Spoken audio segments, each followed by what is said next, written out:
장애인 단체 회원들이 지하철 출근길에 오르지 않고 머리카락을 잘랐습니다. 어제 인수위 요청에 따라 출근길 시위를 잠정 중단했고 그 대신 매일 한 명씩 릴레이 삭발 투쟁에 나선 겁니다. 이준석 국민의힘 대표의 사과를 요구했는데 돌아온 답은 그대로였습니다. 먼저 백희영 기자입니다. 무거운 철제 사다리를 어깨 위에 올립니다. 쇠사슬도 걸렸습니다. 약속하겠습니다. 오늘부터 지하철은 타지 않겠습니다. 떨어지는 머리카락에 눈시울이 붉어집니다. 잘라낸 머리카락이 담긴 상자를 꼭 쥐고 지하철에 올라탑니다.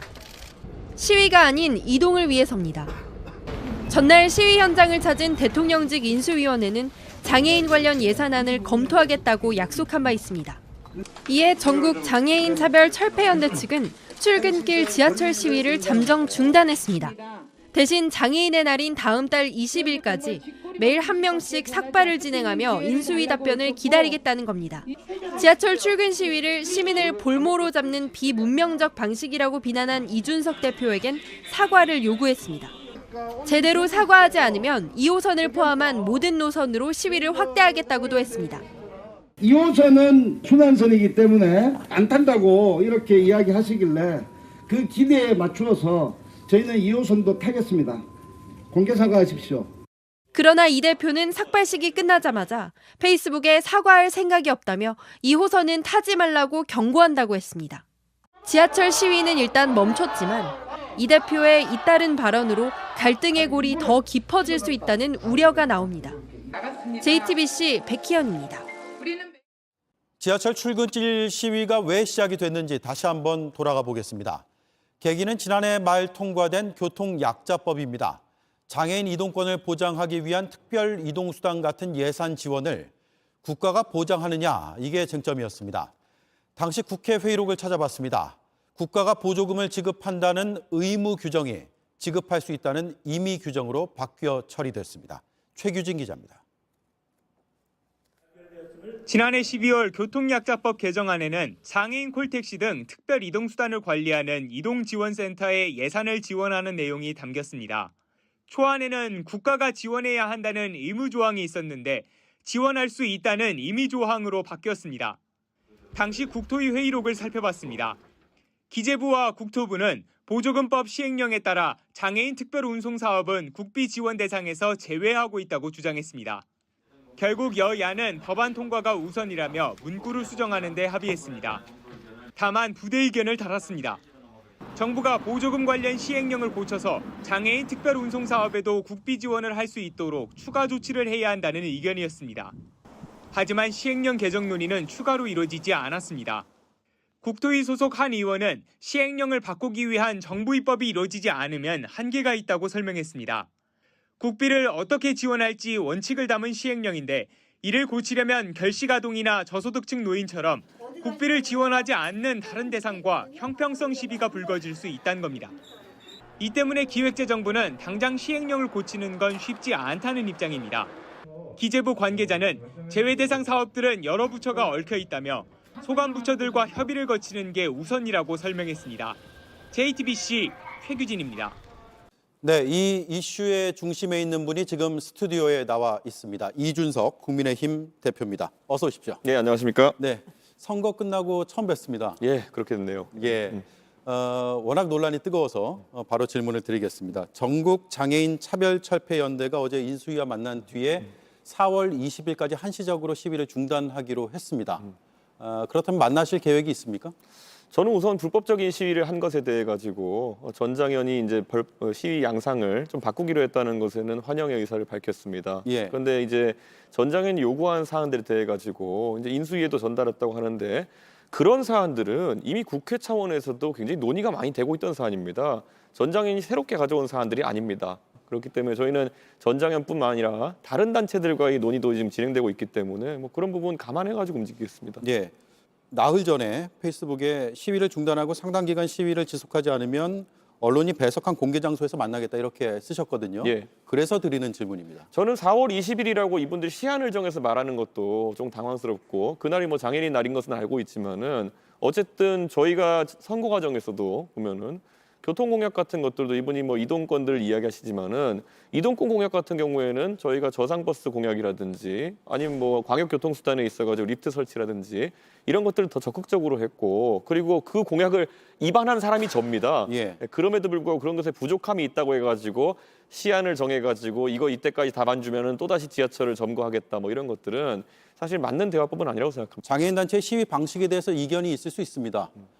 그런데 이제 공당의 대표, 특히 곧 집권하게 될 여당의 대표가 볼모 혹은 공권력을 언급하면서 이걸 무력화해야 된다는 취지의 언급을 한 것은 혹시라도 혐오를 조장할 수 있다라는 생각은 진작에 안 해보셨습니까? 저는 혐오라는 단어가 이게 굉장히 무겁게 쓰여야 되는 단어인데 우리나라에서는 장애인에 대해서 어떤 걸 언급했을 때 이런 장애인들의 시위 양식, 방식에 대해 가지고 지적을 했을 때 그게 혐오라는 단어로 되돌아오는 것은 그거야말로 과잉이라고 생각합니다. 예를 들어서 지하철에서 저만 하더라도요. 어제도 얘기했지만 지하철을 타는 것 자체에 대해 가지고 아무도 뭐라 안 합니다. 그런 양태의 소위 출근길 시위라고 하는 것에 대해서는 아무도 지적 안 합니다. 그런데 이번에 전장현이 보여준 시위 양태라고 하는 것은 운행 중인 지하철에 출입문이 열렸을 때 거기에 휠체어를 끼워놓고 30분, 40분 이상 지하철이 움직이지 못하게 하는 방식입니다. 그런데 그러면 이것을 통해서 야기하고자 하는 것은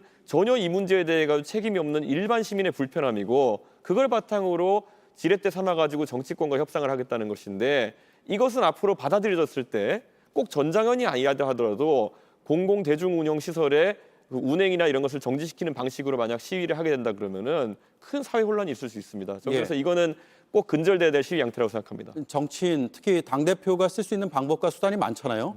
그래서 꼭 이 방식이어야 했느냐 이런 의문을 가진 분들도 꽤 많습니다. 그래서 제가 이야기했던 걸 살펴보면요. 전장현 같은 경우에는 지금 같은 경우에 그 아까 출입문에 휠체어를 끼워놓고 운행을 중지하도록 하는 방식이 돼 있는데 예. 제가 그래서 그 서울교통공사와 그리고 경찰에 이야기했던 건 경찰은 이미 배치되어 있습니다. 제가 경찰 투입을 요청한 것도 아니고요. 출입문 취급을 정확하게 하라는 겁니다. 그런 것을 정확히 하면 된다라고 한 것인데 이것을 무슨 뭐 경찰 개입이라고 표현하고 이렇게 할 상황도 아닙니다. 예.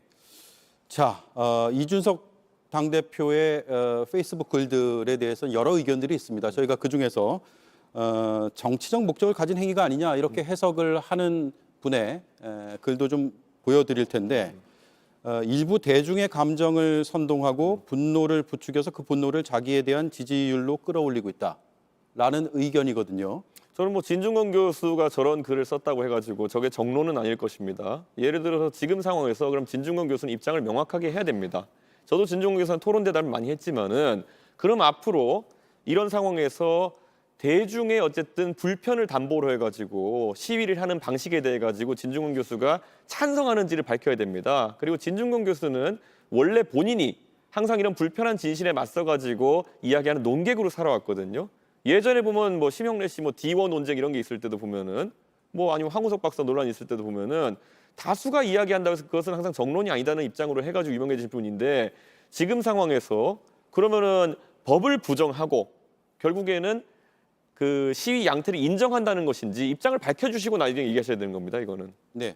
자, 지금 시위 방식의 문제 제기를 하셨는데 그렇다면 이준석 대표의 공론화 방식에는 문제가 없습니까? 저는 제가 지적했던 말 중에서 만약에 혐오의 표현이라든지 아니면 과잉 표현이 있다 그러면은 지적을 받았으면 합니다. 근데 그게 아니라 지금까지 이 논쟁이 있어가지고 저는 시위 방식이 이렇게 돼서는 안 된다. 시위 중지하라라고 SNS상으로 제 입장을 명확하게 밝혔고 거기에 대해 가지고 응답하길 기대했던 겁니다. 그런데 이것보다 온건한 지적 방식이 어디 있겠습니까? 그러니까 저는 근데 정당 대표가 상당히 많은 수백만 서울 시민이 이용하는 서울 지하철에 있어가지고 그것에 불편을 야기하는 방식으로 투쟁하는 분들이 있다면은 이 정도 제기는 이미 됐었어야 되는 것이고 지난 3, 4개월 동안 어느 정치인도 이걸 지적하지 않았다는 것은 오히려 그들이 이 문제에 있어 굉장히 비겁했다는 것을 의미한다고 생각합니다. 예. 그럼에도 당 대표이기 때문에 조금 더 경청하는 모습, 설득하는 모습, 그리고 협력하는 모습, 협의하는 모습을 기대하는 분들도 많습니다. 그런데 경청이라는 것이요. 저는 이런 겁니다. 우리가 많은 원칙을 세우지만요. 애초에 이분들이 저에게 예전에 8월 달에 면담 신청을 했거든요. 면담 신청을 하면 언제든지 국회에 당대표실에 와서 본인들의 의견을 이야기할 수 있습니다. 예. 그때도 이야기했고요. 그런데 이번에 한 건 뭡니까? 정치권에 실제로 뭔가 변화를 만들 수 있는 사람들에게 면담 신청을 했다든지 아니면 의견서를 보낸다든지 이런 것들이 아니라 결국은 대중 다수의 불편을 야기해서 그걸 지렛대 삼아가지고 정치권에 접근하겠다는 건데 이건 언로가 막힌 상황이라면은 조금이라도 이해가 갈 수 있겠으나 어느 누구도 이분들과 면담하는 것을 뭐 안 하겠다고 한 분도 없고요. 실제로 저는 그래서 8월 달에 만난 거 아닙니까? 그런데 이래놓고 그 다음 단계가 그러면은 대중을 상대로 한 투쟁에 나선다? 저는 실제로 그럼 3호선과 4호선을 타는 시민들은 이 일에 대해 가지고 왜 피해를 입어야 되는 것인가에 대한 개연성이 떨어집니다. 예. 오늘 오후에도 사과할 일 없다 이렇게 페이스북에 글을 다시 올렸습니다. 그 사이에 입장이 바뀌었냐 이렇게 질문은 드리지 않겠습니다. 다른 질문인데요. 네. 나오신 김에 좀 여쭙겠습니다. 여성가족부가 미래가족부를 확대 개편되는 방향으로 검토가 되고 있습니다. 이게 선거 과정에서 구상했던 거하고 같은 방향입니까? 다른 방향입니다. 그리고 저는 여성가족부 문제에 있어가지고 이게 개별적으로 이 사안만 관심 받으면 안 되는 문제고요. 우선 저희가 처음에 이야기했던 건 여성과 가족 업무의 분리입니다. 과거에도 가족 업무 같은 경우에는 보건복지가족부였던 시절이 있습니다. 예. 그리고 사실 청소년이나 어떤 가족 업무라고 하는 것은 복지 업무에 가까운 것입니다. 그렇기 때문에 그걸 이관하는 것이 또 하나의 방법일 테고요. 미래가족부로 이름만 바꾼다고 하는 것은 제 생각엔 다양한 오해를 나올 수 있는 그런 상황입니다. 네. 안철수 인수위원장이 당으로 돌아가겠다 이런 얘기를 했습니다. 당으로 돌아온다면 어떤 역할을 맡게 될 것으로 봅니까? 저는 우선 어떤 당으로 돌아오시는지가 되게 궁금하고요. 예. 그러니까 왜냐하면 지금 합당이 진행 중에 있는데 뭐 인수위를 마치셨을 합당이 완료됐을 것이다 이렇게 판단하고 저는 안철수 대표의 역량이라고 하는 것은 당에서 다양한 직위에서 발현될 수 있다. 저는 이런 생각을 하고 뭐 그 부분은 안철수 대표랑 제가 긴밀하게 상의해가지고 당에서 활동할 수 있는 공간을 만들어 보겠습니다. 예. 네. 알겠습니다. 오늘 말씀 여기까지 들어야 될 것 같습니다. 이준석 국민의힘 대표였습니다. 고맙습니다. 예.